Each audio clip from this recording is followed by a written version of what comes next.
Hello everyone, myself Dr. Ravindran Khade. Today we are going to discuss the another content from unit number one, that is the plasma membrane in detail. Study here.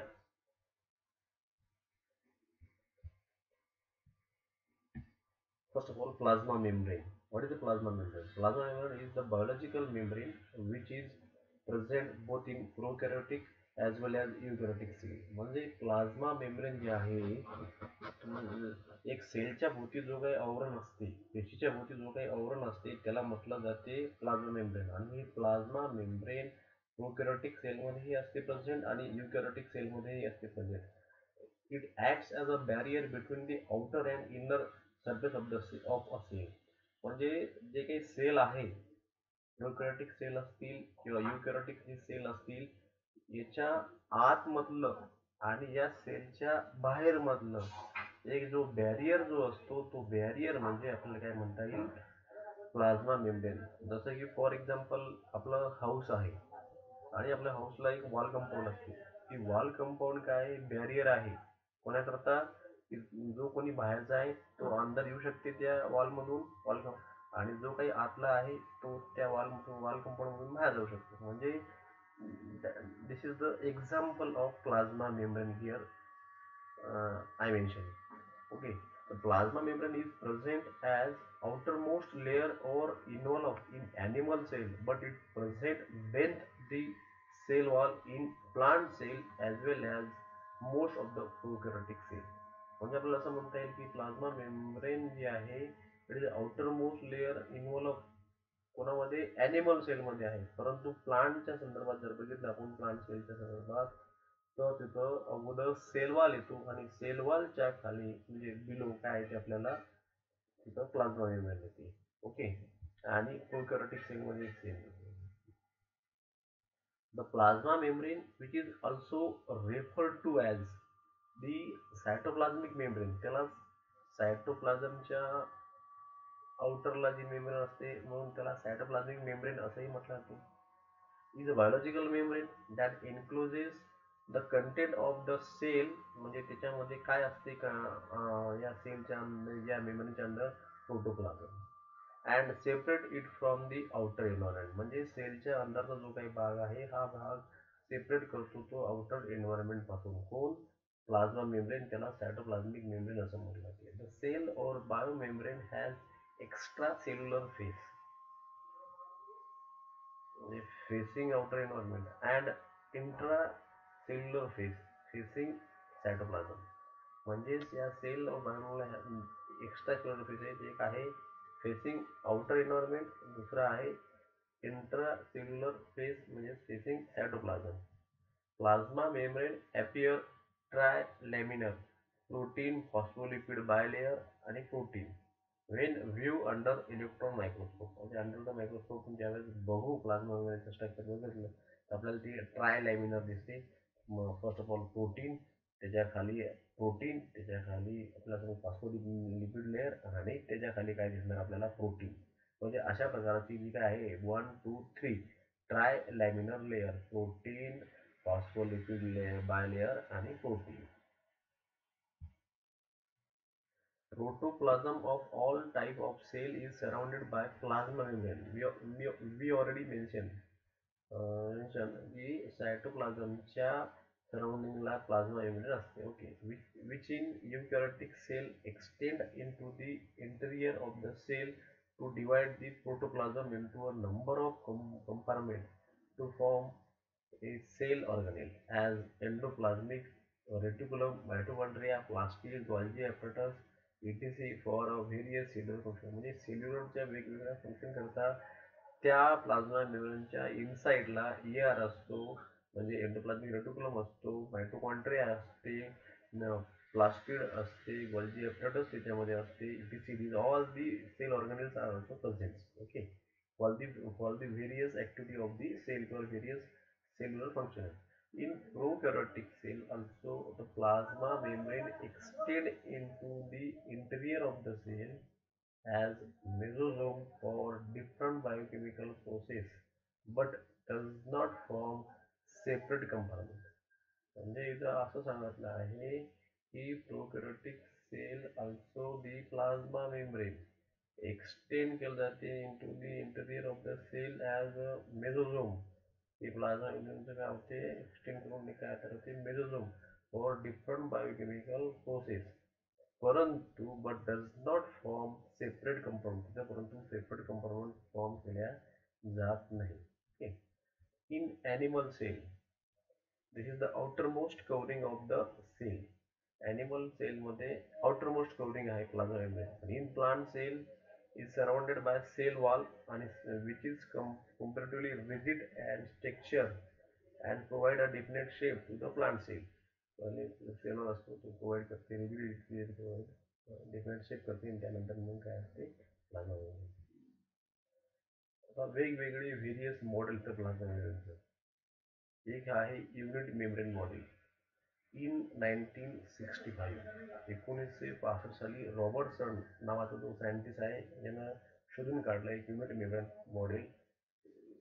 आणि याच्या असं लक्षात आलं की the structure of membrane seen in the electron micrographs, that time micrographs, electron micrographs, the plasma membrane made of protein, lipid bilayer and protein.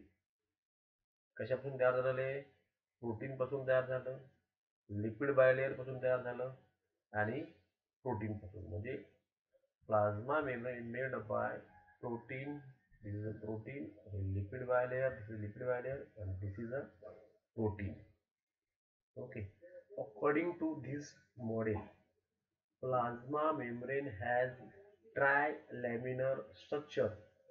हे काय आहे, तीन वेगवेगळे स्ट्रक्चर असल्यामुळे याला म्हटलं ते एकत्र केले trilaminar structure in which transparent lipid bilayer is surrounded on either side by dense protein with a difference in type for the outer and inner side. म्हणजे जे डेन्स जे प्रोटीन आहे आउटर आणि इनर साईडला आहेत आणि मिडलला काय म्हणता येईल आपल्याला ट्रान्सपरंट आपल्याला आहे लिपिड बायलेयर आहे.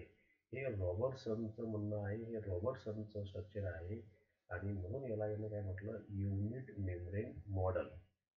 ओके. प्रोटीन्स जे आहे त्याच्यामध्ये proteins are beta fibrous protein. Phospholipid bilayer consist of polar hydrophilic head. हे फॉस्फोलिपिड बायलेयर हे पोलर जे आहे hydrophilic head and non polar hydrophobic tail. हे जे आहे हा एन जो आहे हा हायड्रोफोबिक टेल आहे, हा hydrophobic tail head. Okay, that is the amphitic in nature.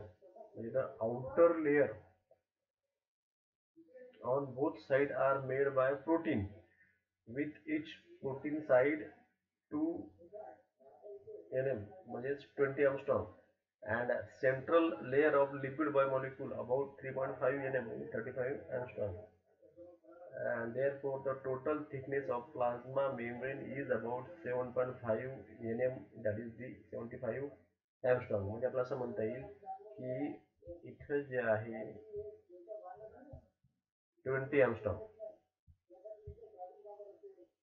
35 angstrom, 20 angstrom, 2 nm, 3.5 nm lipid layer and 2 nm. आणि त्याच्यामुळे ते प्लाझ्माची थिकनेस किती आहे 7.5 nm. ओके. आता फॉस्फोलिपिड जी बायलेयर आहे, फॉस्फोलिपिड बायलेयर हे आहे हायड्रोफिलिक हेड, हे आहे hydrophobic. Philic means to love the water, hydrophilic. Tail जे आहे ते हायड्रोफोबिक टेल म्हणजे water hating. Okay. Water heated आहे. In unit membrane model, for example, fat molecule is passed through or enter into the cell through the plasma membrane, and water molecule enter or pass into the cell through plasma membrane. But here not well explained how can water molecule enter into a cell, because here the tail end, because here the tail end, or we can say that the lipid bilayer of hydro bilayer is the hydrophobic, that is the water repel, that is the water repel. Therefore this model is not accepted universally. आपल्याला हा model universally accepted नाही, कारण 1 minute please.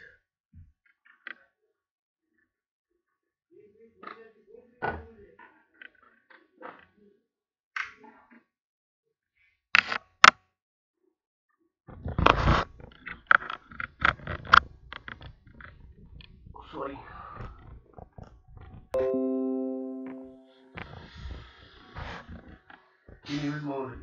in unit membrane model fat molecule जे आहे हा pass होते और enter होते into the cell through the plasma membrane, and water molecule also enter or pass into the cell through the plasma membrane. But here not well explained how the can water molecule enter into the cell, because tail end of the lipid bilayer is hydrophobic, that is water repel. Therefore this model is not accepted universally. आपल्याला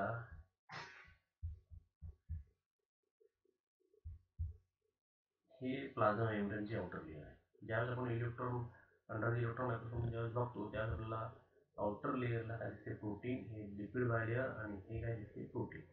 ज्यावेळेस या सेलमध्ये ज्यावेळेस fat molecule येते तो fat molecule हा easily इथं pass होते. ओके, सेलमध्ये चालला तो. त्यानंतर देन वॉटर मॉलिक्यूल इथून ज्यावेळेस इंटर करते ॲट दॅट टाइम हे इथं हे असते वॉटर हिटेड, बरोबर आहे. आणि वॉटर हिटेड असल्यामुळे काय होऊ राहिलं इथं, हे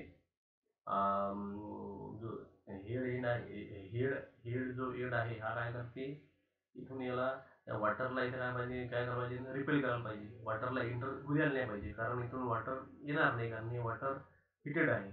ओके, मग अशा वेळेस इथं काय करायला पाहिजे की वॉटर इंटर व्हायला नाही पाहिजे, पण इथं वॉटर ही इंटर व्हायलं. याच्यामुळे इथं वॉटरचं जे काय आहे एंट्री, ही एंट्री टेल एंड इथं उधळलं नाही. त्याच्यामुळे म्हणजे because here the tail end म्हणजे हायड्रोफोबिक, म्हणजे असं म्हणता येतं आपल्याला इथून वॉटर येऊ राहिलं अंदर. ओके, पण हे जो टेल एंड आहे, हा टेल एंड हा काय करायला, वॉटर हिटेड आहे, इथून वॉटर इंटर व्हायलाच नाही पाहिजे सेलमध्ये, पण इथूनही वॉटर इंटर होईल सेलमध्ये. पण त्याच्यामुळे इथं काय होऊ राहिलं की therefore this model is not accepted universally, की how can water molecule enter into the cell. Okay, त्यामुळे हे जे आहे युनिट मेम्ब्रेन मॉडेल रॉबर्टसनचं इथं universally this is not accepted. Okay, this unit membrane model Robertson, हे हायड्रोफिलिक लेअर, हे water loving आहे, हे हायड्रोफोबिक, हे वॉटर हिटेड आहे, आणि हे वॉटर लविंग आहे. ज्यावेळेस वॉटर मॉलिक्यूल इथे येते तर इथून आल्यानंतर हे वॉटर मॉलिक्यूल इकडे यायलाच नाही पाहिजे, पण परंतु वॉटर मॉलिक्यूल सरळ सेलमध्ये चालला. त्यामुळे हायड्रोफोबिकचं इथं काय फंक्शन आहे की हे वॉटरला रिपेल करते, पण तो इथं परफॉर्म नाही करला. त्याच्यामुळे this event membrane model does not explain very well. Okay, ते नेक्स्ट फ्लुइड मोझॅइक मॉडेल. नंतर जे आहे फ्लुइड म्हणजे 1972 साली एस जे सिंगर आणि निकोलसन या दोन सायंटिस्टने काय केलं, 1972 साली एक फ्लुइड मोझॅइक मॉडेल डिस्कवर केलं. ओके, फ्लुइडचं मीन्स काय होते की individual phospholipid and some proteins can move side by laterally in each therefore the fluid, म्हणजे फ्लुइड म्हणजे वॉटरमध्ये जसं बर्फ असते त्या टाईपची पोझिशन आहे the fluid. Okay, mosaic ranges of different protein resting on the surface of through the phospholipid, it gives a mosaic like appearance. This is a fluid mosaic model. The plasma membrane, the outside, the inside, carbohydrate हे lipid layer, ही हे protein आणि हे protein. Okay, आता इथे बघू आपण Singer Nicolson model simplified diagram. हे आपल्याला इथं दिसतील. सर्वात पहिले बघून घ्या. हे आहे फॉस्फोबायलिपिड, इथं आहेत प्रोटीन आणि इथं आहेत प्रोटीन. हे आहेत इंटर्नल प्रोटीन्स, त्याला चॅनल किंवा त्याला कोर म्हटलं जाते. हे आहेत आउटर प्रोटीन्स, एक्सटर्नल आणि पेरिफेरल प्रोटीन त्याला म्हणतात. याला याच्या इथं बाहेरला glycolipid, carbohydrate, glycoproteins, oligosaccharide. Okay, हे अशा प्रकारचे इथं आपल्याला फ्लूइड मोझॅइक मॉडेल दिसेल बायोमेम्ब्रेनचं. ओके, फ्लूइड मोझॅइक मॉडेल आणखी कलरफुल जर बघायचं असेल तर ही आउटर मोस्ट पेरिफेरल प्रोटीन, हे इनसाइडला आहे आणि आउटरला आहे internal protein. Okay, internal protein आणि हे लिपिड बायलेयर. प्रोटीन्स जे आहे alpha globulin, proteins are floating on lipid. म्हणजे प्रोटीन जे आहे तर या लिपिडवर काय येतं, फ्लोट आहे. There are two protein, intrinsic and extrinsic proteins. म्हणजे आपल्याला असं म्हणता येईल की हे जे प्रोटीन मॉलिक्यूल आहे तर हे जे लिपिड बाय लेयर आहे, या लिपिड बाय लेअरवर काय ते तरंगतात. त्याला काय म्हणतो आपण, त्याला फ्लुइड. ओके, या दोन प्रकारचे आहेत, एक इन्स्ट्रिक एक extrinsic. Phospholipids are amphipathic in natures, both show, they are both empathetic in nature. Phospholipids show movement, transition in lipid bilayer position, change on one layer transition, and a flip flop means in lipid bilayer position changes on two layer. This movement is change ratio of protein and lipid into the plasma membrane. Transition and flip flop जे आहे हे एक प्रकारचे movement change ratio करते protein आणि लिपिडचा plasma membrane. Plasma membrane thickness किती, 75, म्हणजे 7.5 आपल्याला असं म्हणता येईल. Lipid bilayer that is the head away from each other. Okay, while tail faces each other. Weak underwall wall force. Hydro hydrophytic region म्हणजे phospholipid containing head of the phospholipid is electrically charged, hence associated with polar water molecule. Okay, and hydrophilic region, long non-polar fatty acid do not dissolve in water molecule. Okay, the ratio of protein and phospholipid is 50-50. Internal proteins permanently this is the integral proteins permanently attached to the membrane, embedded into the whole membrane, embedded whole membrane, serve as a carrier protein or channel enzyme. Degenerate should be used to remove the integral proteins, and glycophorins are the example of integral proteins. Peripheral protein, this is the peripheral protein. This is the peripheral proteins are temporarily attached to the membrane located on the inner or outer surface of the phospholipid bilayer, serve as a receptor and surface antigen. Peripheral proteins remove by salt. हे जे protein आहे तर साल्टच्या सहाय्याने remove होते, remove जाते आणि pH तिथे राहते, चेंज होते. आणि इरिथ्रोसाइट स्पेक्ट्रिन, ग्लायकोफोरिन हे इंटरनल प्रोटीन आहे. एक्सटर्नल प्रोटीन आपण पेरिफेरल प्रोटीनचं आहे erythrocyte spectrin, an example of peripheral protein. Chemical, then it's all about the fluid mosaic model, and this fluid mosaic will explain the structure. Therefore this model is accepted universally. The next chemical composition of fluid plasma membrane. Sorry, this is a plasma membrane. Amino acid chain, carbohydrates, phospholipids. The chemical composition move up. Cell membrane contain a variety of biological molecules, mainly lipids and proteins. Carbohydrates are present in very small amount, predominantly as glycoproteins. Uh, Composition is not set. Composition is set नाही, perfect नाही, but constantly changing for fluiding and changing the movement. Change होते त्याच्यामध्ये on the movements. Plasma composed as follows: lipids 40 to 45, protein 50 to 55, carbohydrate 1 to 5. 40 ते 45% lipid आहे, 50 ते 55% protein आहे, आणि then carbohydrate किती आहे, 1 to 5%. Okay, and then lipids, proteins are two major components of all membranes. Carbohydrates are present in outer leaflet, but inner leaflet do not have significant role. Carbohydrate bound either to protein as a substitute of glycoprotein or bound to lipid as a substitute of glycolipid. Then this is all about the chemical composition of plasma membrane. Then function of plasma membrane. Protective in plasma membrane main function काय outermost level protection करते. Then digestive, take food and excrete waste product. Selective permeable, help in transport across the membrane. Cell adhesion molecule is present on the plasma membrane of certain cell play an important role in the process of inflammation and junction. About plasma membrane, it helps in the formation of various type of junction along with the help of cytoskeleton element. Then selectively permeable, permeability, these are the functions. This is all about the plasma membrane. Thank you everyone.